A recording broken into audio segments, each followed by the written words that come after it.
Assalamualaikum warahmatullahi wabarakatuh. Pada video kali ini, saya akan membahas tentang mikologi atau ilmu yang mempelajari mikroorganisme jamur. Fungi atau jamur mempunyai dinding sel dan inti sel yang jelas. Oleh karena itu, dia dikategorikan sebagai tumbuhan. Selanjutnya, dapat berupa sel tunggal, misalnya pada ragi, atau banyak sel yang disebut sebagai hifa. Apabila hifa terus berkembang dan tumbuh bercabang-cabang, maka terbentuk tumbuhan yang disebut sebagai miselium. Di laboratorium, jamur patogen ditanam pada pembenihan saborat glukosa dan agar dan aqua. Penyakit yang disebabkan jamur pada manusia disebut mikosis atau terdiri atas mikosis superficial dan mikosis sistemik. Mikosis superficial yakni mikosis yang menyerang kulit, kuku, dan rambut, terutama disebabkan oleh 3 genera jamur, yaitu Trichopiton, Microsporum, dan Epidermophyton.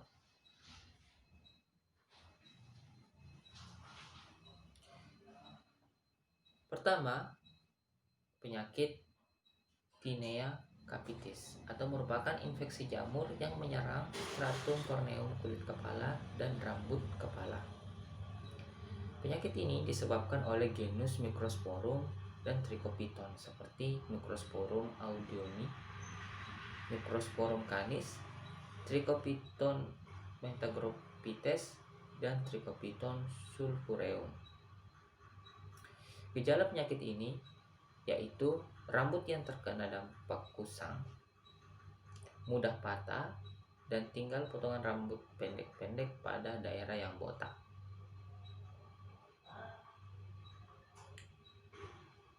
Selanjutnya, pada infeksi yang berat, kulit kepala menjadi etemadus dan bernanah. Setelah sembuh dari penyakitnya, botaknya bisa hilang, bisa juga menetap atau bersifat permanen. Etemadus itu sendiri merupakan terkumpulnya cairan secara abnormal dalam ruangan jaringan interseluler atau di dalam sel pada tubuh.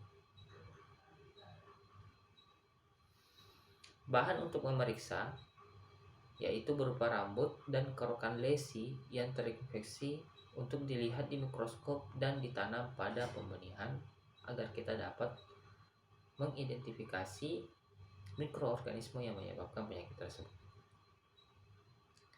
Lalu penyakit yang kedua yaitu Tinea favosa. Penyakit Tinea favosa merupakan infeksi pada kulit kepala, kulit badan yang tidak berambut, dan kuku. Penyebabnya adalah jamur Trichopiton squalene. Gejala penyakitnya yang pertama yaitu awalnya berupa bintik-bintik putih yang terdapat pada kulit kepala. Kemudian membesar, membentuk kerak berwarna kuning dan terlihat kotor. Lalu yang ketiga, kerak tersebut sangat lengket pada kulit kepala yang apabila diangkat dapat meninggalkan luka basah atau berdarah. Setelah sembuh dari penyakitnya akan menyebabkan kebotakan yang permanen. Lalu penyakit yang ketiga yaitu Tinea barbae, merupakan infeksi jamur yang menyerang daerah yang berjanggut dan kulit leher, mengenai sebagian rambut dan follikel rambut sehingga menimbulkan lesi bernanah yang kronis. Rambut yang terkena menjadi rapuh dan mudah dicabut.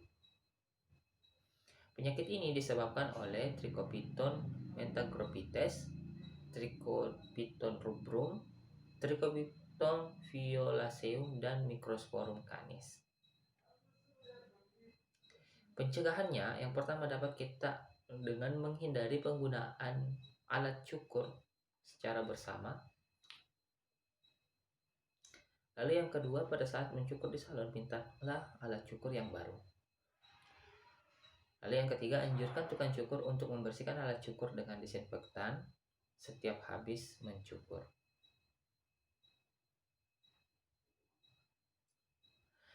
Selanjutnya penyakit yang ketiga yaitu dermatopitosis atau tinea pedis atau atele foot.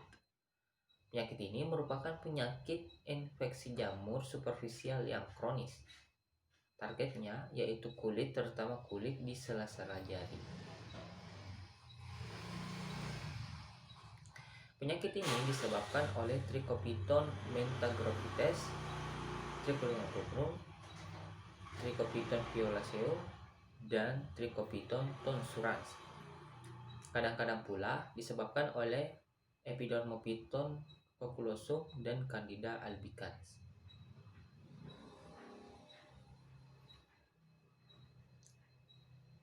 Pencegahannya dapat kita lakukan dengan menjaga kaki agar selalu kering, terutama pada sela-sela jari. Menggunakan kaos kaki agar kaki senantiasa bersih dan jangan lupa untuk diganti.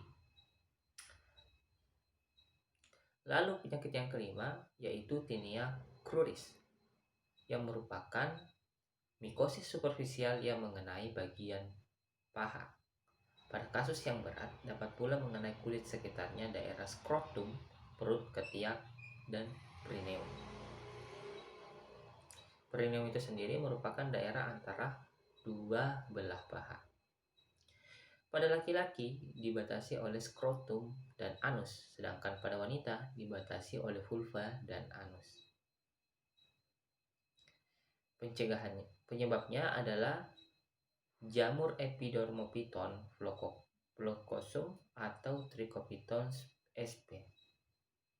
Pencegahannya dapat kita lakukan dengan menjaga kehigienisan pribadi dengan tidak meminjam pakaian dan handuk dari penderita, kita khususkan ke orang lain. Lalu penyakit yang selanjutnya yaitu tinea versicolor atau biasa kita sebut sebagai panu. Gejalanya berupa muncul bercak putih kekuning-kuningan disertai dengan rasa gatal, biasanya terdapat pada kulit dada, bahu, punggung, leher, perut, dan aksila. Penyebabnya adalah Malassezia furfur dan pencegahannya dapat dilakukan dengan menjaga kebersihan badan, pakaian, serta menghindari penderita. Lalu penyakit yang selanjutnya yaitu tinea circinata atau tinea corporis, di mana dia berbentuk bulat-bulat seperti cincin, mengelupas ke lesi kulit dan disertai dengan rasa gatal. Gejalanya bermula berupa papula kemerahan yang melebar ke arah luas, sedang bagian tengahnya membaik, pinggirannya agak menonjol dan berwarna merah. Penyebabnya adalah Microsporum sp dan Trichopiton sp. Lalu penyakit yang selanjutnya yaitu otomikosis, yaitu merupakan mikosis superficial yang menyerang lubang telinga dan kulit di sekitarnya yang menimbulkan rasa sakit dan gatal. Bila ada infeksi oleh bakteri akan bernanah dan rasa sakitnya bertambah. Penyebabnya adalah jamur Epidermophyton floccosum dan Trichopiton sp. Pencegahannya kita lakukan dengan memastikan tidak ada sisa air di dalam lubang telinga setelah mandi dan tentu menjaga kebersihan telinga. Nah, selanjutnya kita membahas mikosis sistemik. Mikosis sistemik merupakan mikosis yang menyerang alat-alat dalam seperti jaringan, paru-paru, ginjal, jantung, mukosa mulut, usus, dan vagina. Penyakit yang pertama yaitu nakardiosis. Penyebabnya adalah jamur Nacardia asteroides. Caranya, Nacardia asteroides masuk ke dalam jaringan subkutan karena trauma atau karena luka. Oleh karena itu biasanya mengenai kaki dan tangan. Terjadi penggekakan pada jaringan yang terkena merupakan indikatornya. Apabila infeksinya bernanah dan terjadi lubang-lubang atau sinus yang mengeluarkan nanah, berarti itu kemungkinan juga terjadi infeksi yang disebabkan oleh bakteri.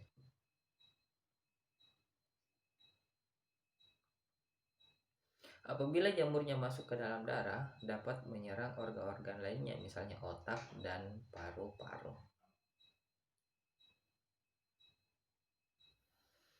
Penyakit yang kedua yaitu kandidiasis yang disebabkan oleh jamur Candida albicans. Candida albicans sebenarnya merupakan flora normal mukosa mulut,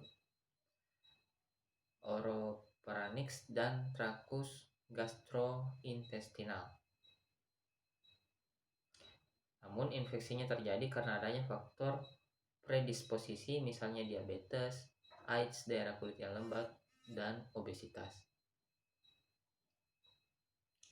Kandidiasis pada mukosa mulut dan vagina sering terjadi karena pengobatan antibakteri yang lama yang menyebabkan berkurangnya flora normal di daerah tersebut. Kandidiasis dapat mengenai kulit, kuku, atau organ lain seperti ginjal, jantung, dan paru-paru. Jadi, kita dapat simpulkan bahwa penyakit yang disebabkan oleh jamur terbagi atas dua, yaitu penyakit yang menyerang bagian luar manusia dan penyakit yang menyerang organ-organ dalam pada manusia. Cukup sekian video tentang mikrobiologi saya. Terima kasih, semoga bermanfaat. Assalamualaikum warahmatullahi wabarakatuh.